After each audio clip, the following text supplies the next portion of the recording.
கர்த்தருடைய பரிசுத்த நாமத்துக்கு ஸ்தோத்திரம் உண்டாவதாக. சங்கீதங்களின் புத்தகம் 70வது அதிகாரம் 5வது வார்த்தையில் இப்படி வாசிக்கிறோம்.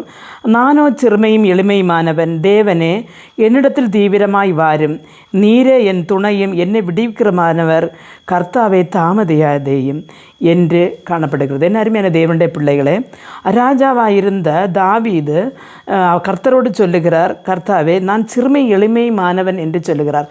ஏனென்று சொன்னால் அவர் எளிமையாக இருக்கிறது.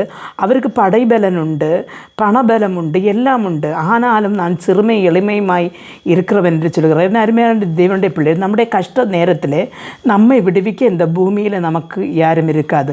நம்முடைய ஆத்மா தளர்ந்து போகும் பொழுது, நம்முடைய சரீரம் தளர்ந்து போகும் பொழுது நம்மை விடுவிக்க இந்த உலகத்தில் யாரும் இருக்காது.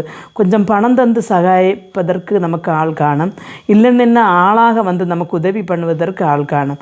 ஆனால் நமக்கு ஒரு மன சமாதானம் தருவதற்கோ, நம்முடைய இக்கட்டு நேரத்தில் நம்முடைய கண்ணீரை துடைப்பதற்கோ யாரும் இருக்க மாட்டார்கள். நாம் சிறுமைப்பட்டு போகிற சில நேரங்களிலே, நாம் தழுந்து போகிற நேரங்களிலே நமக்கு அபயமாய் கூற வேண்டியது ஒரே ஒரு இடம்தான், நம் ஆண்டவருடைய பாதபடி. அவரை நாம் அண்டிக் கொள்ளும் பொழுது அவர் தாமதியாமல் வந்து நமக்கு இதே சமாதானத்தையும் சந்தோஷத்தையும் தந்து வழி நடத்துவார். அதனால் நம்முடைய நாம் கஷ்டப்படுகிற நேரங்களிலே, நெருக்கப்படுகிற நேரங்களிலே கர்த்தரையே அடைக்கலமாக கொண்டு வாழ கர்த்தர் ஒவ்வொருவருக்கும் கிருபை அருளுவாராக. ஜெபிப்போம். எங்களை மிகவும் அன்பாக நேசித்து வழி நடத்தி கொண்டிருக்கிற எங்கள் நல்ல பிதாவே, இந்த ஆசீர்வாதமாக இந்த வேளையில் இந்த செய்தியை கேட்டு உமது பிள்ளைகளை உமது கரங்கள் தருகிறேன். உமது பிள்ளைகள் ஆண்டவரை மனம் சோர்ந்து போய் தளர்ந்து போகிற வேளைகளில் அவர்களுக்கு ஆண்டவரை துணையாய், ஆண்டவரை உறைவிடமாய் ஆண்டவரை நீர் கூட இருக்க வேண்டும் என ஜெபிக்கிறேன். ஆண்டவரை பெற்ற தாய் உன்னை கைவிட்டாலும் நான் உன்னை கைவிடவேன் என்று சொன்னீரே ஆண்டவரே.